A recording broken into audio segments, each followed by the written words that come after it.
Bonjour. Aujourd'hui, le sujet est la multiplication. Donc, dans mes propres mots, c'est quoi la multiplication? Eh bien, la multiplication serait l'action d'agrandir un certain nombre de fois la quantité de n'importe quoi. Donc, si je prends une quantité de quoi que ce soit de bouteilles, eh bien, mon but serait d'agrandir le nombre de bouteilles, eh bien, je ferais simplement une multiplication. Si je prends un exemple un peu plus concret avec la vie de tous les jours, eh bien, on va parler de la prolifération. Donc, c'est quoi la prolifération? C'est la multiplication de bactéries ou de organismes, quoi que ce soit.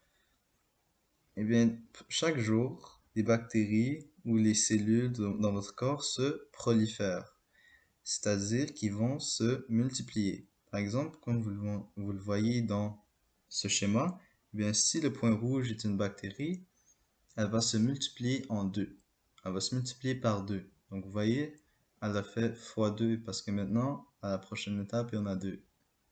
Et à la prochaine étape, il y en a 4. Donc, elle s'est remultipliée par 2 ici. Les deux sont multipliés chacun par 2. Donc, au final, sont multipliés par 4 parce qu'il y en a un, 2, 3, 4. Et au début, il y en avait un. Donc, il y en a 4 fois plus. Ici aussi, hein, il y en avait 2. Avant, il y en avait un. Donc, c'est 2 fois plus. Donc, ça serait ça, là, le concept de la multiplication.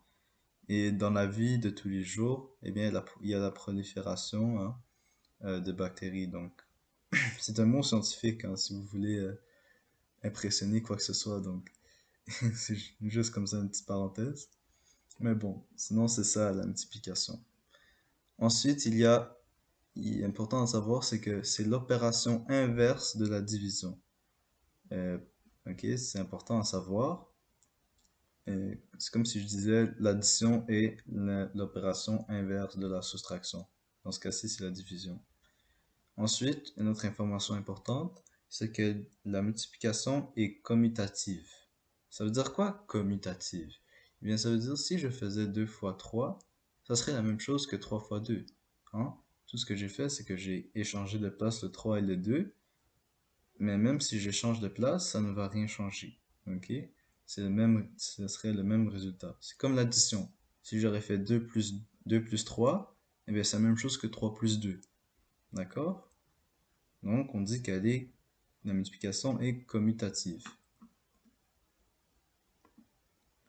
Donc comment écrire une multiplication? Donc la notation. Alors si j'écris 5 fois 5 est égal à 25. Donc signe multiplicatif, le signe d'égal. Ok, ça c'est la base. Donc, maintenant, on passe au vocabulaire. Alors, 5 fois 5. Les 5 ici, les deux, on appelle cela des facteurs. D'accord? Dans la multiplication, les deux 5 là, ce sont des facteurs. Et finalement, le résultat d'une multiplication, c'est un produit. Ok? C'est simple comme cela. Mais bon, la notation est simple. C'est comment on va faire. C'est un peu la question que tout le monde se pose au début. Eh bien, ici, on va écrire 6 fois 3 et j'écris 3 fois 6. Donc, vous savez, la multiplication, comme j'ai dit tantôt, c'est commutatif. Donc, c'est la même chose, hein, 6 fois 3 et 3 fois 6. Alors, comment on va pouvoir calculer ça? Donc, vu qu'au début, c'est un peu déstabilisant, on va simplement décortiquer les choses. On va faire 6 fois 3 en premier, hein. Ça va donner la même chose, bien sûr. C'est juste vous montrer les deux points de vue, en gros. Mais ça va donner la même chose. Alors, 6 fois 3, ça veut dire quoi 6 fois 3? Ça veut dire que le 6, je vais le répéter 3 fois, n'est-ce pas? Donc, je vais écrire 3 6. 1 6, 2 6, 3 6. D'accord? Et là, pour savoir le résultat, tout ce qui va me suffire de faire, c'est de les additionner, n'est-ce pas? Pour savoir il y a combien au final. Alors, on peut dire que 6 fois 3, c'est aussi 6 plus 6 plus 6. Et là, c'est la même chose pour 3 fois 6. Donc ça veut dire quoi 3 fois 6? Ça veut dire le 3, je vais devoir le répéter 6 fois. Donc 3, 3, 3, 3, 3 et 3. D'accord? Et là, encore une fois, pour savoir le total, il va falloir simplement les additionner les 3. OK?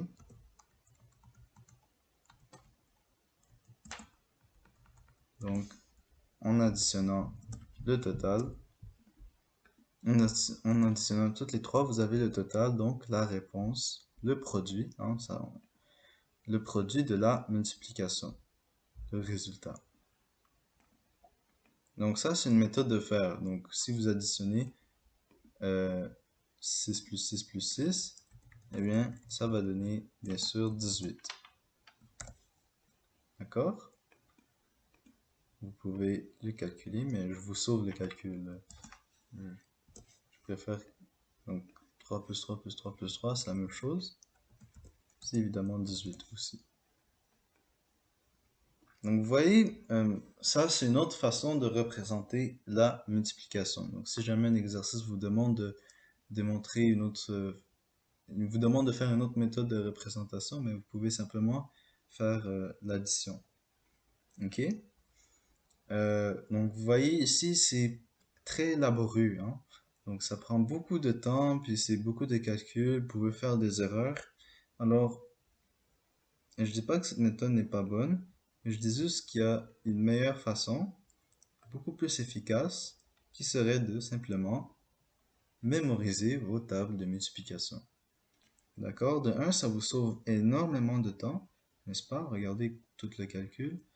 Et ensuite, euh, ça vous permet aussi de passer certains examens parce que je sais qu'il y a des professeurs qui ne donnent pas l'accès à la calculatrice pour certains examens et qui en gros vous imposent de base, vous imposent de mémoriser les tables de multiplication. Donc ça serait vraiment, vraiment, vraiment plus euh,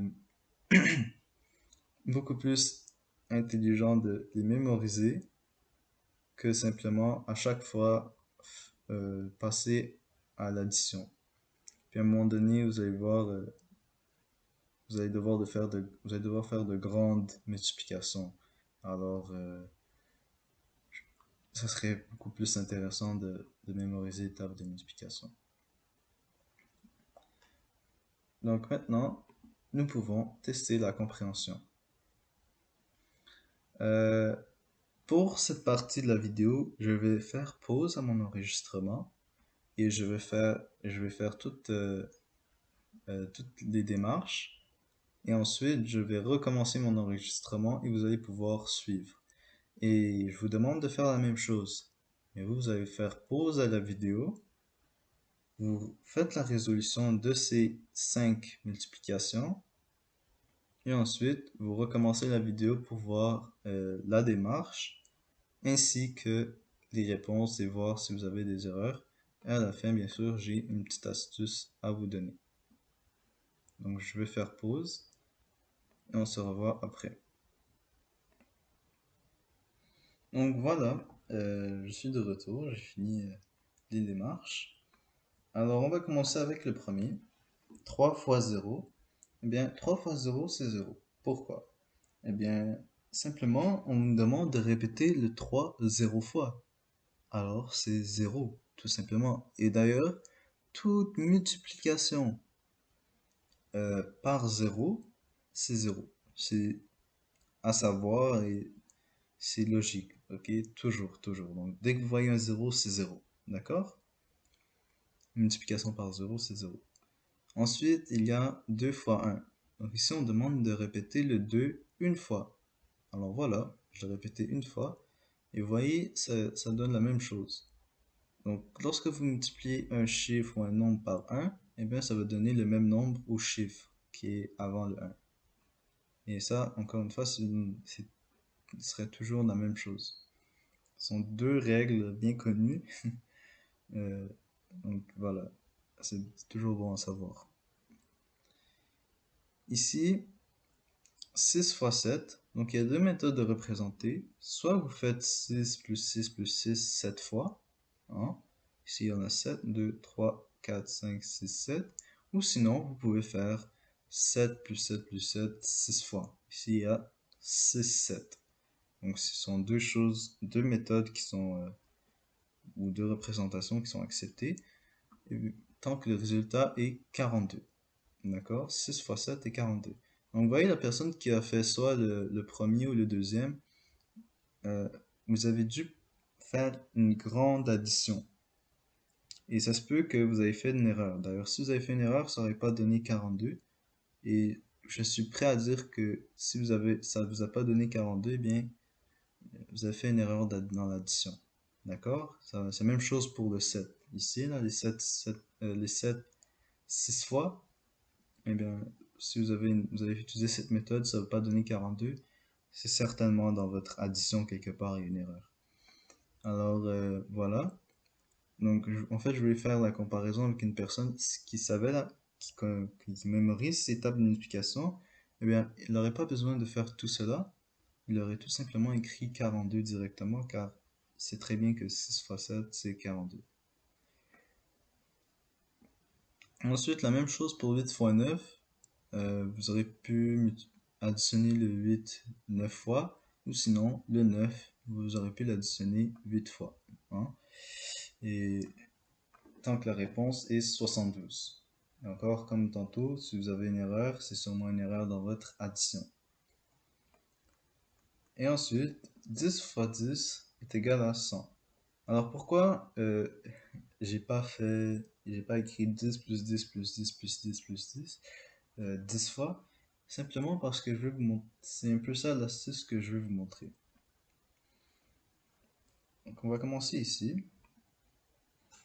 Si je vous dis 10 fois 3, eh bien vous allez faire 10, 10 plus 10 plus 10. Mais en gros, tout ce qu'il suffit de faire, c'est écrire le 3. Et vu qu'il y a un seul 0 après le 1 du 10, je rajoute un 0. Voilà. C'est la même chose ici avec le 100. Donc si je fais 100 fois 3, au lieu d'écrire 300 fois, l'additionner 100 fois ou 100 additionner 3 fois, eh bien, vous écrivez le 3. Et vu qu'il y a deux zéros après le 1, vous écrivez 0. Vous écrivez les deux zéros. 1, 2. Ça donne 300. Vous pouvez le tester. Si vous faites 100 plus 100, c'est 200. Plus un autre 100, c'est 300. Donc 100 fois 3, c'est bien 300. Encore une fois, vous pouvez essayer avec 34. Mais là, vu que c'est 34, vous allez devoir écrire 34. Et vu 34 fois 1000, hein, ça c'est 1000. Et vu qu'il y a 3 zéros après le 1, vous écrivez 3 zéros après le 34. 1, 2, 3. Voilà. Donc c'est ça l'astuce. Et cette astuce fonctionne seulement et absolument seulement avec des nombres qui commencent par 1 et que les restes c'est des zéros. Ok? Seulement. Donc ça n'aurait pas pu fonctionner avec 15 000 là maintenant. Pourquoi ça n'aurait pas 15 000, ouais. Si ça n'aurait pas fonctionné avec 15 000. Pourquoi ça n'aurait pas fonctionné avec 15 000? Parce qu'il y a un 5 après le 1. D'accord? Par contre, si c'était 10 000, là, ça aurait fonctionné parce qu'il y a que des, il y a que des, euh, il y a que des zéros après le 1. Toujours, toujours, toujours. Ok? Donc, c'est ça l'astuce. J'espère que mon explication était claire. Puis, je vous souhaite fortement une bonne révision, une bonne période d'études. Et je vous conseille également de plutôt mémoriser vos tables de multiplication et au lieu de toujours se référer à l'addition, car vous pouvez faire des erreurs. Donc c'est ça. Je vous souhaite une belle journée et à la prochaine.